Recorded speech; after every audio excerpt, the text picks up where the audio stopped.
Good morning, dear students. This is Badal Verma, and welcome back to my educational YouTube channel IS Point. I hope you are very well. So today we will discuss about peasants and farmer. तो जैसा कि आप लोगों को पता ही होगा, हम लोगों ने ब्रिटेन के बारे में एक तरीके से औद्योगिक कृषि के बारे में हम लोगों ने डिस्कस किया था। तो हम लोगों ने देखा था कि किस तरीके से जो औद्योगिक कृषि का विकास इंग्लैंड में हुआ था, तो उसके क्या प्रभाव पूरे विश्व पर और इंग्लैंड के लोगों पर पड़े थे। तो देखिए, इंग्लैंड में जो एक तरीके से औद्योगिक कृषि हुई थी, वहाँ तो जो मध्यम वर्गीय लोग थे, उनके जो रोजगार थे वो छिन गए थे। फिर उन लोगों ने किया क्या था कि वो अमेरिका आकर के बस गए थे, और उन्होंने अमेरिका आने के बाद भी औद्योगिक कृषि को एक तरीके से विस्तार करने की सोची। तो उन्होंने जब औद्योगिक कृषि का वहाँ पर विस्तार किया, तो पूरे विश्व में हुआ क्या कि गेहूं की जो है एक तरीके से डिमांड बढ़ गई, और जो पॉपुलेशन थी वो अधिक से अधिक बढ़ गई। उससे पॉपुलेशन बढ़ने से तो देखो हुआ क्या था कि लोगों के पास जो है वो अनाज की काफ़ी ज़्यादा कमी हो गई थी। परंतु जब अमेरिका में लोगों ने एक तरीके से गेहूं को उपज करनी शुरू की, तो वहाँ पर जो है लोगों ने बाड़ाबंदी करना शुरू कर दिया, और जो वनों के क्षेत्र थे उन वनों को खेतों में तब्दील करना शुरू कर दिया। ऑलराइट, तो हमने अपनी पिछली वीडियो में ये सभी चीज़ें जो थी वो डिस्कस की थी। तो जिन्होंने हमारी पहली वीडियो को नहीं देखा है, तो डिस्क्रिप्शन बॉक्स में लिंक दिया गया है, आप सभी लोग जाकर हमारी पहली वीडियो को देख सकते हैं।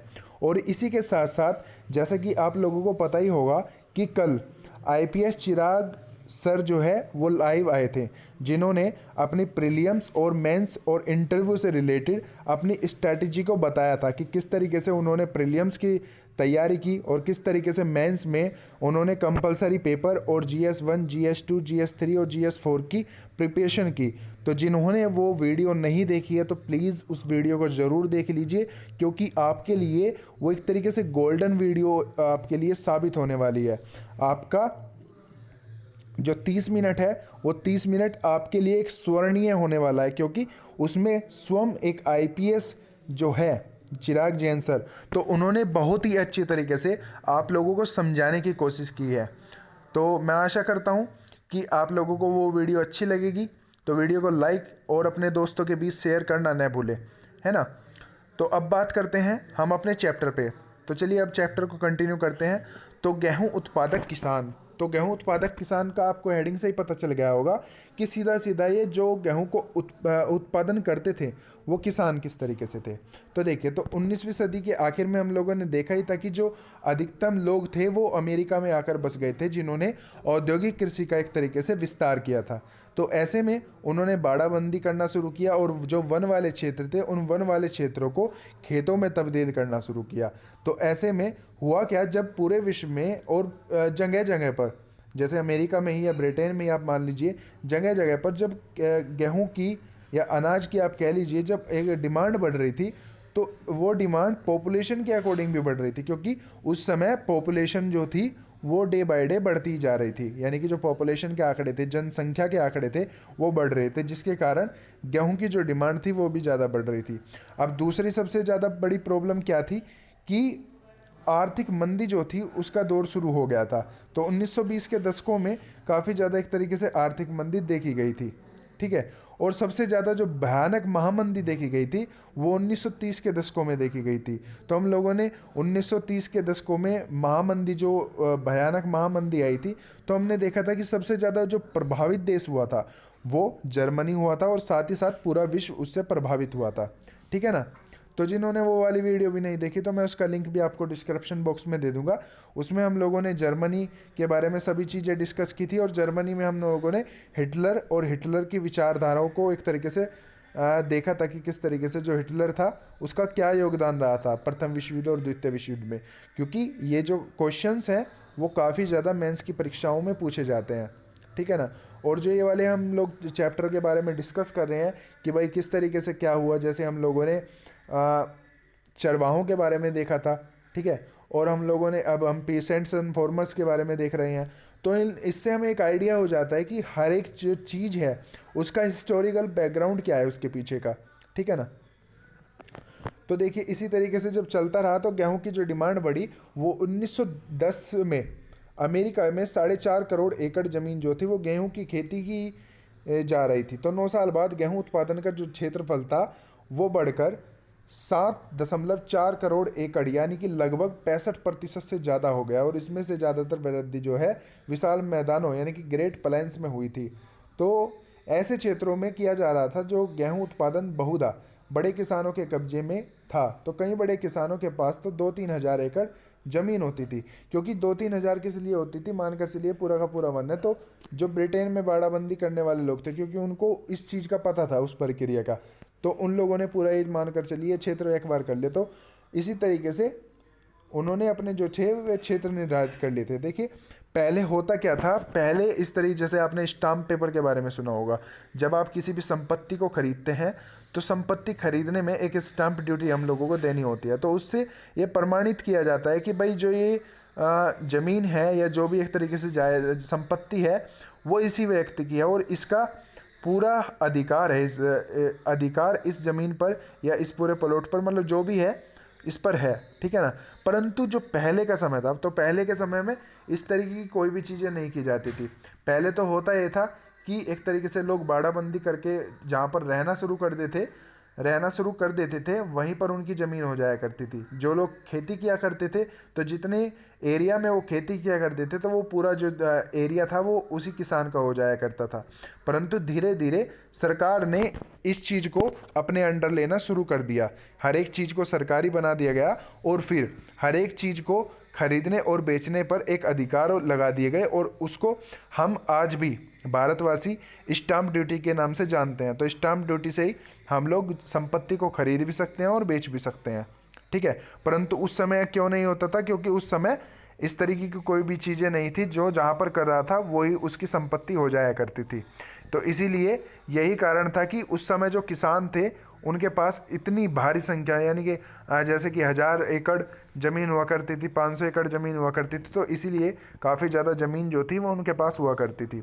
अब बात करते हैं कि हल की। तो देखिए आप ये हल देख पा रहे होंगे। तो धीरे धीरे हुआ क्या था, पहले तो लोग जो खेती किया करते थे वो स्वयं किया करते थे, परंतु धीरे धीरे जब औद्योगिक कृषि आना शुरू हुआ तो लोगों ने एक तरीके से मवेशियों का सहारा लेना शुरू किया।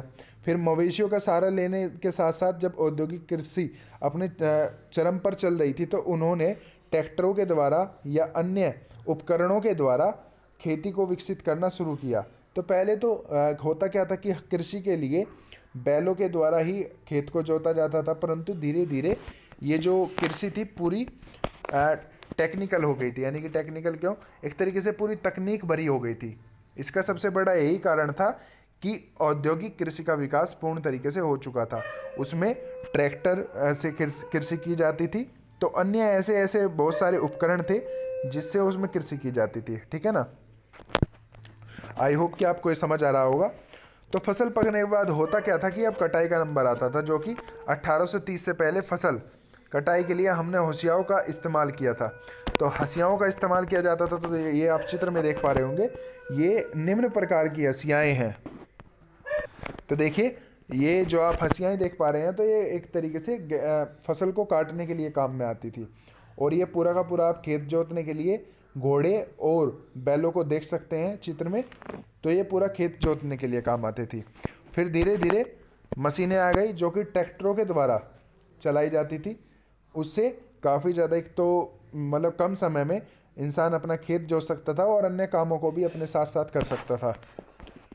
अब ये देखिए, ये आप देख सकते होंगे विशाल मैदानों में ज़मीन की सफाई करते हुए। तो ये पूरा का पूरा एक मशीन के द्वारा किया जा रहा है। इसमें कोई भी आप बैल नहीं देख सकते, ठीक है ना। अब ऐसे में होता क्या था कि अधिकतम जो लोग थे वो 1831 में साइरस मैककॉर्मिक ने ऐसे औजारों का आविष्कार किया जो कि एक इतना काम कर देता था कि जो कि 16 आदमी हंसियाओं के साथ कर सकते थे। तो इस तरह 20वीं शताब्दी में शुरू होते होते अमेरिका के ज़्यादातर जो किसान थे वो फसल काटने के लिए कंबाइंड हार्वेस्टर्स का इस्तेमाल करने लगे थे। तो इन मशीनों की सहायता से 500 एकड़ के खेत की कटाई का काम सिर्फ 2 सप्ताह में ही निपटाया जा सकता था। यानी कि मशीनों से एक और फ़ायदा हुआ था। देखो मशीनों का जहाँ नुकसान था वहाँ पर बहुत बड़ा फ़ायदा भी था। तो देखिए नुकसान पहले हम देख लेते हैं। नुकसान तो देखो ये था कि मशीनों के आने के बाद जो लोग गरीब व्यक्ति होते थे, जो मध्यम वर्गीय व्यक्ति होते थे, जो केवल मजदूरी पर ही आश्रित रहते थे, उनको मजदूरी पर काम मिलना जो था वो बंद हो गया था। क्यों? क्योंकि सभी काम जब मशीनें कर दिया करती थी, तो फिर मजदूरी की जो थी किसानों को और ज़मींदारों को ज़रूरत नहीं पड़ती थी। परंतु मशीन आने के बाद जो लोग 16-16 लोग या 17-17 लोग जो काम एक महीने में कर पाते थे, वो केवल मशीन जो है वो हफ्ता भर में ही कर देती थी। ठीक है ना? तो ये फ़ायदे थे और ये नुकसान थे। अब हम बात करते हैं जो गरीब जनता थी उसकी क्या दशा हुई। तो देखिए, तो गरीब किसान के लिए जो मशीनें थी वो एक तरीके से उनको बर्बाद कर देने वाली साबित हुई। ऐसा क्यों? क्योंकि बहुत सारे जो किसान थे ना, वो मशीनों को इस उम्मीद के साथ नहीं खरीदते थे कि गेहूं के दामों से पहले इतनी तेजी बनी रहेगी। तो इन किसानों के बैंक जो थे वो आसानी से ऋण दे देते थे। ऐसे में जो छोटे तबके के किसान होते थे वो समय पर ऋण नहीं चुका पाते थे, जिसके कारण उनकी जो ज़मीन हुआ करती थी वो भी बैंक हड़प लिया करता था। ठीक है ना?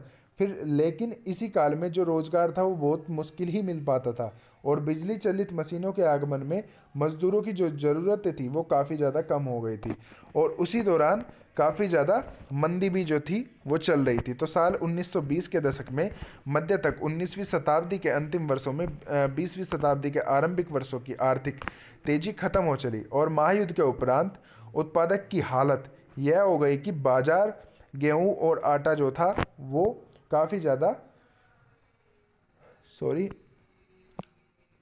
अटा पड़ गया, लेकिन खरीदार ढूंढने को नहीं मिले। तो ज़्यादातर किसानों के लिए संकट का समय था, लेकिन गेहूं के भंडार बढ़ते जा रहे थे और गोदामों का जो खनन था वो भरा रहता था।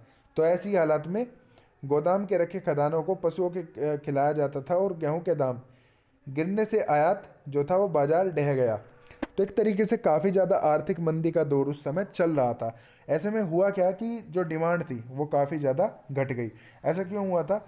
आप लोगों को भली बात ही पता होगा कि 1914 में जब महायुद्ध छिड़ा था और 4 साल तक ये युद्ध चला था, 1918 में ये समाप्त हुआ था।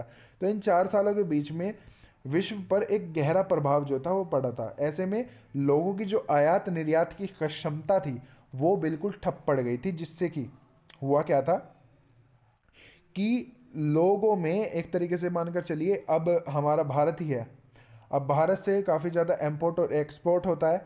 ऐसे में अगर विश्व युद्ध की स्थिति बन जाए, विश्व युद्ध छिड़ जाए, तो जो हमारा एक्सपोर्ट यानी कि आयात और निर्यात है वो बिल्कुल बंद हो जाएगा। ऐसे में क्या होगा कि हमारा जो संपूर्ण देश है वो महामंदी में जूझ उठेगा। तो इसी प्रकार उस समय भी इसी तरीके की सिचुएशंस थी।